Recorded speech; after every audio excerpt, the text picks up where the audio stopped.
Hey everyone, welcome back to another YouTube video, and in this video I'll be showing you guys how to fix Chase mobile notifications not working. If your Chase alerts are silent, it's usually a permission issue on your phone. Here's how to fix it. On Android, head over to your settings, then go to your app, then go to Chase and then notification. After that, enable all.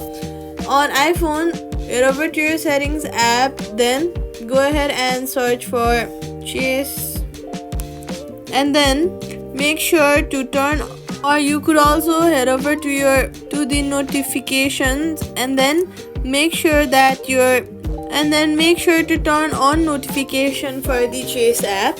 After that, ensure account alerts are enabled inside the Chase app also. Turn off battery saver or low power mode, and that's it. Bonus tip on Android: disable adaptive notification. It hides alert, and that's it. Subscribe for more quick fixes.